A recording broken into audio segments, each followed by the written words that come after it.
Thanks for joining us, and welcome to our program. Today, in Episode 4, March of the Clones, we will learn about making molds and casts. Michael Karopian is another great teacher that I met at Art Life Studios.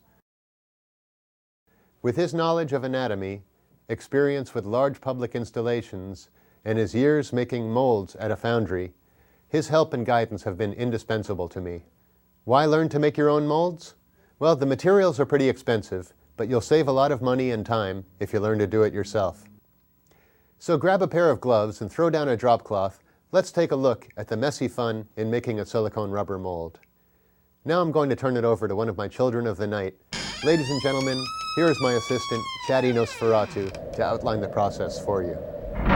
Thanks, boss. Part 1. Clay blanket.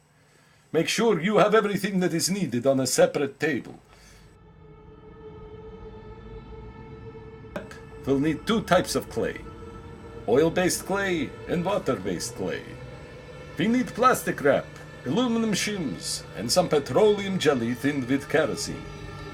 To begin, here is Joel's candle sculpture. He must make a new mold, so he has it mounted on a prepared board, which is 2 or 3 inches larger than the sculpture. It is glued flush, and its edges sealed with oil-based clay, and then covered with plastic food wrap. Now I will add a thin layer, 1/4 inch of water-based clay to completely cover the sculpture and extend the layer 1 inch further at the bottom. Hey! When this part is smooth, he will use water-based clay to make registration ribs. Add a spout. And finally, a T-cap, where the rubber will be split. Next, I add the aluminum shims and coat the board with petroleum jelly kerosene mix. Part 2. Plaster shells. 1. Have ready a drop cloth, gloves, 2 buckets, 1 for washing, 1 for mixing, spritzer, plaster, burlap strips, aluminum conduit struts, and a scraper. 2. Mix plaster to make a creamy mixture. Spritz clay before throwing on a splash coat. 3. Make another batch. Add burlap and apply 3 to 4 layers, especially thick at edges. Do not cross over the shims. 4. Keep cleaning edge of shims and borders on bottom edges. 5. Build an exoskeleton with aluminum conduit struts. Tie in with burlap and plaster. 6. Make a thick mix for strong clamping surfaces, keeping shims and borders clean using the scraper. Part 3. Removing shells. Prepare spray paint, scrapers and edges, sandpaper, scale, wax and drill. 1. Spray paint around base. 2. Carefully scrape shim edges and pry open shells. 3. Smooth, deburr and fill any holes in plaster surfaces, but do not retouch parting lines. 4. Remove clay blanket and weigh it to determine approximate rubber amount needed.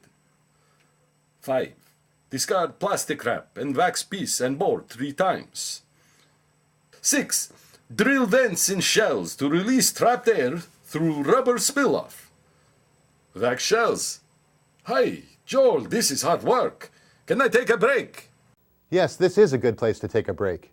For our intermission, we'll hear a solo piano composition I wrote as a reading exercise for my students. Wordplay is composed entirely from notes which spell words. You will see the words scrolling at the bottom of your screen. Here at the piano to perform it for you, please welcome Vladimir Nosferatu.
Okay, back to work.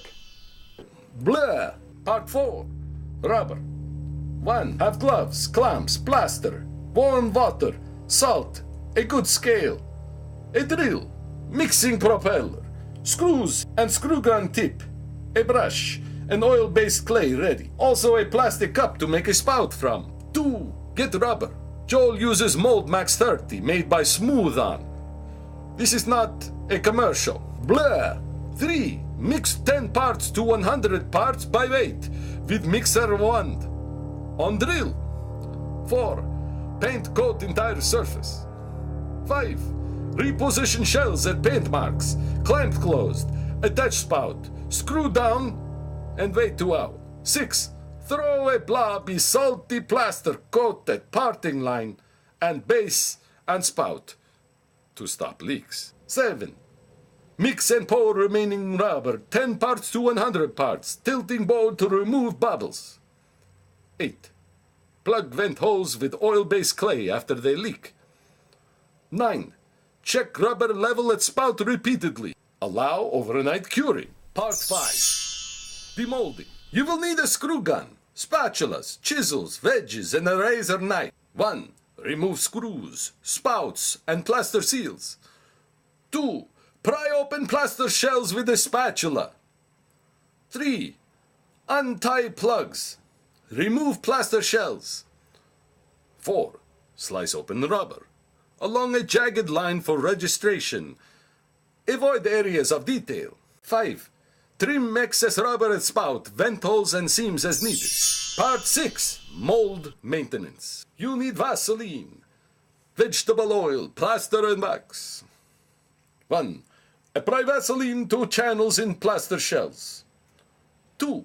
Before casting plaster, apply vegetable oil to rubber and outer shell surfaces. 3. Store in a cool, dark place in sealed plastic bag, each side laying face up or closed, so as to preserve the shape of the silicone. Better still, store closed and filled with wax. That's all, folks. Back to you, Joel. Thanks, Nossi. I hope you have become inspired by this demonstration on mold making. If you know anyone interested in learning more about how to make a mold, a small pamphlet is available by request. Just email me at pianojet@verizon.net and ask for it.